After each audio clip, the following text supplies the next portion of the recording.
Les vitamines A, C et E sont aussi appelées antioxydants.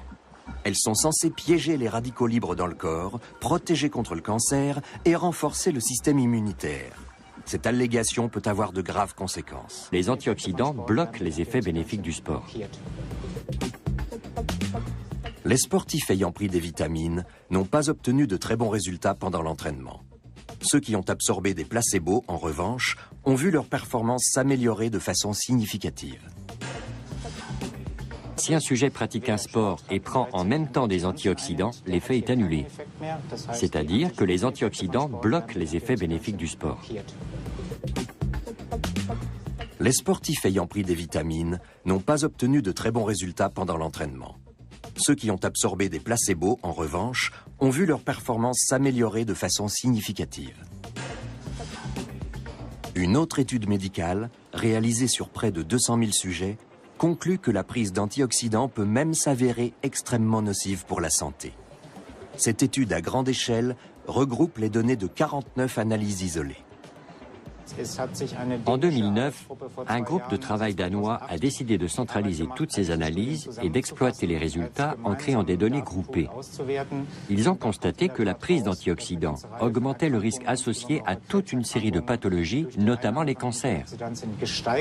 Le sujet qui prend des antioxydants sous forme de comprimés présente donc un risque plus élevé de cancer. Ce sont avant tout les vitamines A et E et le bêta-carotène qui augmentent le risque de cancer. Quant à la vitamine C, ses effets semblent neutres. Malgré toutes ces mises en garde, les vitamines de synthèse ont envahi les rayons des supermarchés. On les trouve sous forme de comprimés et de compléments alimentaires, mais aussi dans les boissons sucrées, les jus de fruits, les salades toutes prêtes, les thés et même dans les aliments pour enfants. Les industriels ignorent manifestement les dernières études médicales sur le sujet et continuent d'ajouter dans leurs produits des substances soi-disant bonnes pour la santé. En 2010, la filiale américaine de Danone a fait l'objet d'un litige concernant une campagne publicitaire vantant les bénéfices pour la santé du yaourt Activia.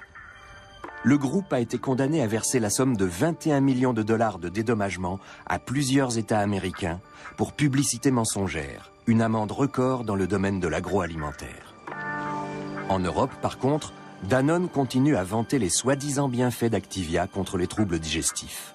Selon le fabricant, une consommation de plusieurs yaourts par jour permettrait de réduire la durée du transit intestinal et de lutter contre les ballonnements.